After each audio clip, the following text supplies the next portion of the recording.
শিক্ষার্থীদের হাতে বই খাতার পাশাপাশি এখন জায়গা করে নিয়েছে স্মার্টফোন, আর সেই ফোনেই কয়েকটি অ্যাপ বদলে দিচ্ছে পড়াশোনার ধরন। এর মধ্যে নোট সংরক্ষণ ও দ্রুত লেখার জন্য জনপ্রিয় গুগল কিপ। এটির মাধ্যমে রঙিন নোট, ভয়েস নোট কিংবা টু ডু লিস্ট সহজেই সংরক্ষণ করা যায়। আর পড়াশোনার পরিকল্পনা, রুটিন ও প্রজেক্ট ম্যানেজমেন্টে ব্যবহার হচ্ছে নোশন। এটির মাধ্যমে ক্লাস রুটিন, নোট আর অ্যাসাইনমেন্ট গুছিয়ে রাখা যায়। ডিজিটাল খাতার মতো কাজ করে মাইক্রোসফট ওয়ান নোট। এর মাধ্যমে হাতের লেখা, ছবি কিংবা পিডিএফ যুক্ত করেও তৈরি করা যায় নোট। সময়মতো পড়াশোনা ও পরীক্ষার প্রস্তুতি মনে করিয়ে দিতে সহায়তা করে গুগল ক্যালেন্ডার। পড়ার সময় মোবাইল আসক্তি কমাতে অনেক শিক্ষার্থী ব্যবহার করছে ফরেস্ট। এদিকে দৈনন্দিন কাজের তালিকা তৈরি ও সময়মতো শেষ করতে সাহায্য করে টুডুইস্ট। ইংরেজি লেখায় বানান ও ব্যাকরণ ঠিক রাখতে ব্যবহৃত হচ্ছে গ্রামারলি। আর অনলাইন ক্লাস ও গ্রুপ মিটিংয়ের জন্য জনপ্রিয় জুম। নোট, ছবি ও গুরুত্বপূর্ণ ফাইল অনলাইনে সংরক্ষণে কাজে লাগে গুগল ড্রাইভ।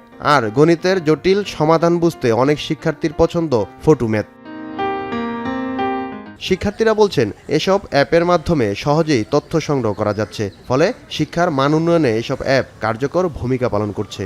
আমরা শিক্ষার্থীরা করোনা প্যান্ডেমিকের সময় থেকে শুরু করে অনলাইন সেকশনে যেগুলো যখন ফিজিক্যাল ক্লাস বাদ গেল, তখন পর থেকে যখন আমরা জুম অ্যাপের মাধ্যমে যে ক্লাসগুলো অনলাইন প্ল্যাটফর্মে করছি, সেগুলো ছিল খুবই সময় উপযোগী। আমরা যে কোনো বিষয়ে খুব সহজেই আমরা অ্যাক্সেস করতে পারতেছি। আমাদের কিছু সীমাবদ্ধতা আছে, সেই সীমাবদ্ধতাগুলোকে যদি আমরা প্রসারিত করতে পারি, তো আমাদের এই লেখাপড়ার যে সুযোগ সেটা আরও অনেক সুবিধা হবে। প্রযুক্তির ইতিবাচক ব্যবহার শিক্ষার্থীদের পড়াশোনাকে করছে আরও স্মার্ট ও সময় উপযোগী। তবে বিশেষজ্ঞরা বলছেন, শুধু অ্যাপ ব্যবহার করলেই হবে না, প্রয়োজন সঠিক পরিকল্পনা এবং নিয়ন্ত্রিত ব্যবহার।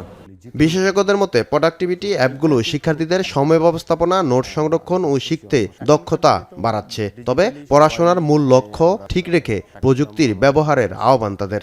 আগে যেমন আমরা একটা বই পড়তাম, বই পড়ে এখানে আমাদের যে জ্ঞান আহরণ করতে যে সময়টা লাগতো, সেটা কিন্তু এখন খুব ফাস্টার হচ্ছে।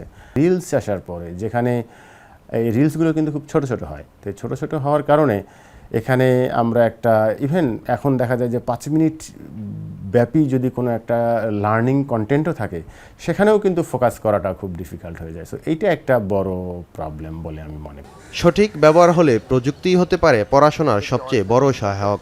স্মার্ট স্টাডির এই যুগে তাই শিক্ষার্থীদের কাছেও বাড়ছে প্রোডাক্টিভিটি অ্যাপের জনপ্রিয়তা। ফেরদৌস রহমান, এখন, ঢাকা। আজই নিন রবি ওয়াইফাই আর কুইজ খেলে প্রতি সপ্তাহে জিতেন টিভি।